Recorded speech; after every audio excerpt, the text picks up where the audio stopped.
Agar hati kita tidak berkarat, banyak-banyak istighfar. Faqultu astaghfiru rabbakum innahu kana ghaffara. Kata Allah menceritakan tentang Nabi Nuh alaihissalam. Nabi Nuh mendakwah atau berdakwah kepada kaumnya, menyeru, istaghfiru rabbakum, kalian beristighfarlah kepada Rabb kalian, innahu kana ghaffara, Allah itu maha menerima ampunan, minta ampun kau. Dan tanda-tanda orang yang bertakwa, wa idza fa'alu fahishatan aw zalamu anfusahum dzakarullah fastaghfaru lidzunubihim. Orang-orang itu kalau lagi berbuat dosa, lupa sama Allah Jalla Jalaluhu, berbuat kezaliman, mereka ingat kepada Allah. Ya Allah, aku ini ternyata hambamu, ya Allah, minta maaf ya Allah. Nikmatmu sudah banyak, tapi aku masih belum bisa mensyukuri. Wastaghfaru rabbahum. Kemudian mereka beristighfar, memohon ampun kepada Allah Jalla Jalaluhu. Karena memang tidak ada zat yang dapat mengampuni dosa kecuali Allah Subhanahu wa ta'ala. Selesai sholat, kita habis sholat, habis beribadah, habis bermunajat, yang kita baca Astaghfirullah Subhanallah. Karena memang istighfar ini memiliki fungsi yang banyak sekali.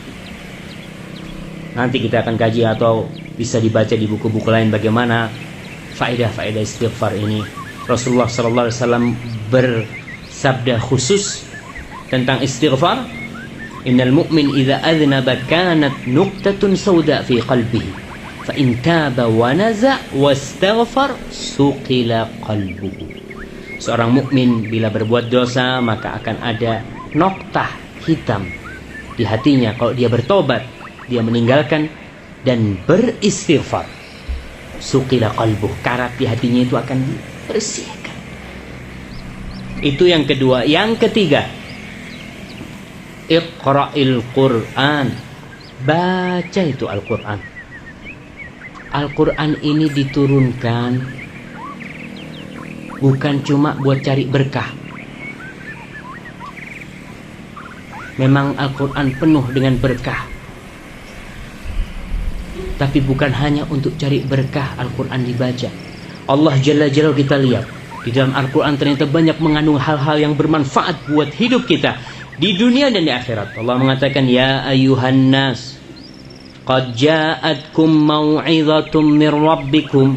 Wahai manusia, sesungguhnya telah datang kepada kalian pelajaran, nasihat dari Rabb kalian.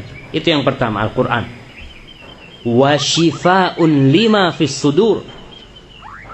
Dan penyakit-penyakit dan obat untuk penyakit-penyakit yang ada di dalam dada, yang tentunya di hati kita.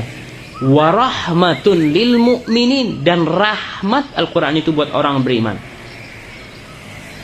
Qul bifadlillahi wa birahmatihi. Maka katakanlah dengan karunia Allah dan rahmatnya, fabidzalika falyafrahu. Dan mereka berbahagia, senang, gembira dengan rahmat Allah. Huwa khairun mimma yajma'un. Itu lebih baik dari apa yang mereka kumpulkan, dari dunia yang mereka kumpulkan. Maka ingat, usahakan paling sedikit ibu-ibu ini baca Quran berapa satu hari? Paling sedikit 1 juz. Bisa nggak 1 juz ibu-ibu? Insya Allah bisa lah ya. Bisa. Kalau nggak bisa 1 lembar. Jangan pernah sehari berlalu, atau jangan pernah mata terpejam kecuali ayat-ayat Allah sudah kita baca. Buka dari Al-Quran Al-Karim, baca 1 lembar paling tidak. Kalau nggak bisa 1 lembar, paling tidak 1 ayat tiap hari. Tapi tiap hari, kalau tiap hari kita baca 1 ayat, ada orang yang selama setahun nggak pernah baca Al-Quran karena kesibukannya. Usahakan tiap hari 1 ayat. Mau berangkat kerja, ambil Qurannya, baca. A'udzubillahi minasyaitonirrajim. Bismillahirrahmanirrahim. Ar-Rahman. Sudah, tutup. Nggak apa-apa. Ar-Rahman, satu, tapi tiap hari. Karena kadang-kadang kita kepingin banyak, ya Ustaz suruh banyak-banyak baca Quran, seminggu baca, setelah itu nggak baca. Lebih baik sedikit, khairul amali, kata Nabi, sebaik-baiknya amalan adwamuhu wa inqal, yang berkesinambungan walaupun sedikit. Yang ketiga, yang pertama apa? Tauhidnya dibersihkan. Yang kedua, istighfar yang banyak. Yang ketiga, ngaji, baca Al-Quranul Karim. Yang keempat, zikrullah, berzikir kepada Allah Subhanahu wa ta'ala. Ingat sama Allah Subhanahu wa ta'ala. Kita kalau lagi gundah gulana hatinya, lagi ada masalah, ingat kepada Allah Subhanahu wa ta'ala. Insya Allah akan tenang dan tentram hati kita. Apa kata Allah Jalla Jalaluh? Alladzina amanu wa tatma'innu qulubuhum bizikrillah. Ala bizikrillahi tatma'innul qulub. Orang-orang yang beriman dan hati mereka menjadi tentram dengan mengingat Allah. Itulah orang-orang yang bakal masuk surga. Ingatlah, hanya dengan mengingat Allah hati menjadi tentram. Allah menegaskan di dalam surat Az-Zukhruf, kita lihat bagaimana Allah menjelaskan orang-orang yang berpaling dari zikrullah, yang tidak mau mengingat Allah Jalla Jalaluh, bagaimana hidup dia kelak. Wa may ya'shu an dzikrir rahman nuqayyid lahu syaitanan fahuwa lahu qarin. Dan barang siapa yang berpaling dari zikrullah, dari ajaran Rabbnya dan dari ingat kepada Allah, kami adakan syaitan yang menyesatkan. Maka syaitan itu menjadi teman yang selalu menyertainya, ditemenin terus dia. Seperti itu. Yang kelima. Sudah jam berapa ini?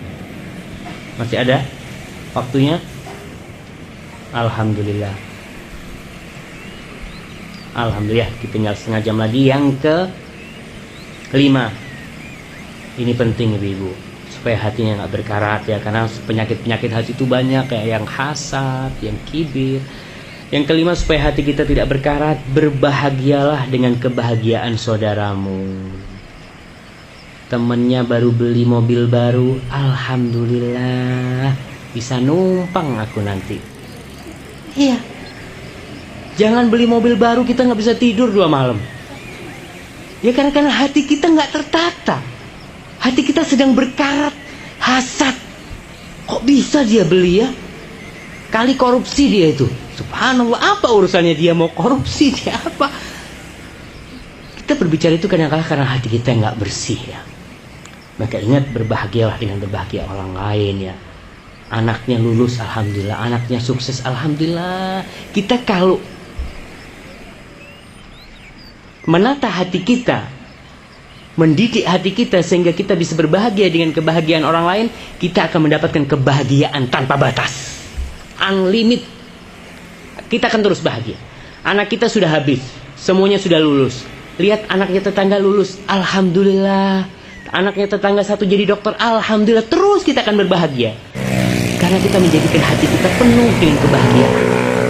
Rasulullah SAW bersabda, la yu'minu ahadukum, tak beriman.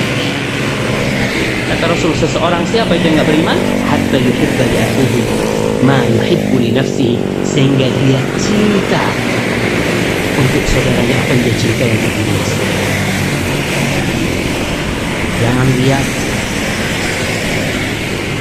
baru beli rumah lah, rumah baru tetangganya mudah-mudah. Kalau hatinya kotor, susah hidupnya dia. Maka ingat, berbahagia dengan kebahagiaan orang lain. Dan Rasul SAW memberikan petua agar hati kita bersih, gimana nggak berkarat ya, dengan berbahagia dengan kebahagiaan orang lain. Rasul mengatakan, la tadkhulul jannata hatta tu'minu, kalian tidak akan masuk surga sampai kalian beriman. Wala tu'minu hatta tahabbu, kalian tidak akan mencapai keimanan itu sampai kalian saling mencintai.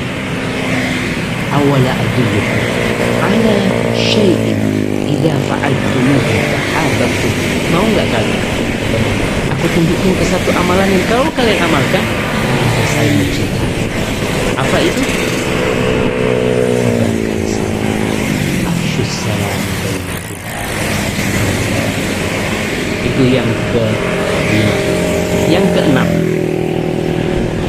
keenam, ya kita hidup bermasyarakat ya. Banyak sekali tantangan, godaan, dorongan teman. Yang keenam, bila engkau dilempari dengan batu, maka tangkaplah batu itu. Tangkepin batu yang dilempari oleh saudara kita, kumpulkan, kemudian bangun dengannya sebuah rumah. Alhamdulillah, dilemparin batu nggak usah beli batu kita. Bangun rumah yang indah dan kokoh dengan batu. Lemparan batunya yang dimaksud adalah kritikan ya. Kita ini sering dikritik sama. Kritik itu gunakan kritik yang membangun. Dalam artian iyalah, mungkin dia iri sama kita, dengki sama kita, tapi semua omongan itu kita terima. Mungkin ada benarnya. Dengan itu kita bisa membangun diri kita. Maka gunakan batu-batu itu untuk membangun rumah kita yang lebih indah dan lebih kokoh. Alhamdulillah dapat batu kiriman kita. Umar bin Khattab berkata, rahimallahu ra'an, semoga Allah merahmati seseorang, ahda ilayya uyubi, yang menghadiahkan kepadaku apa? Menghadiahkan kepadaku aib-aib. Orang itu Masya Allah, Umar mendoakan kebaikan buat orang itu, karena dia mengingatkan kita, kalau kurang, kalau bisa berbuat ini itu lebih baik buat kamu. Nasihat-nasihat itu walaupun pedes, terima. Sebagian orang mengatakan al-hayatu mali'atun bil hijarah, hidup itu penuh dengan bebatuan. Wala tata'athar biha, janganlah engkau itu kesandung dengan batu-batu, tapi fajma'ha, kumpulin batu-batu itu dan bangunlah dengan batu itu anak tangga menuju kesuksesan. Dengan itu hati kita akan nerimo ya. Mau diomongin apa sama orang, alhamdulillah. Yang ketujuh, jangan melumuri hatimu dengan air masa lalu. Jangan menangisi nasi yang sudah menjadi bubur. Jangan menangisi susu yang telah tumpah. Jangan menangisi kendi yang sudah pecah. Itu sudah terjadi. Kadangkala kita itu menangis karena anak kita yang sudah mati bertahun-tahun tapi hidup dalam kesengsaraan. Karena memikirkan anaknya itu dia sudah meninggal, ya kita sedih lah. Mungkin ada yang ditinggal anaknya, mungkin kena musibah. Jangan berlarut-larut. Tapi bersikaplah bijak menghadapi masa lalu. Kita jadikan masa lalu sebagai cermin untuk belajar di masa depan. Ingatlah kepada sabda Rasul SAW. Apa kata Nabi kita? Kita lihat hadis yang diriwayatkan oleh Imam Muslim ini. Coba, al-mu'minul qawi, kata Nabi, mukmin yang kuat itu khairun wa habbu ilallah minal mu'minil dha'if. Lebih baik dan lebih dicintai Allah daripada mukmin yang lemah. Wa fi kullin khair, tapi di semua orang mukmin itu ada kebaikan selama dia beriman kepada Allah. Ihris ala ma yanfa'uk, kata Rasul sallallahu alaihi wasallam, bersemangatlah engkau atas hal-hal yang bermanfaat bagimu. Untuk mencari hal-hal yang bermanfaat, amalkan. Yang enggak bermanfaat, tinggalkan. Segala yang bermanfaat, usaha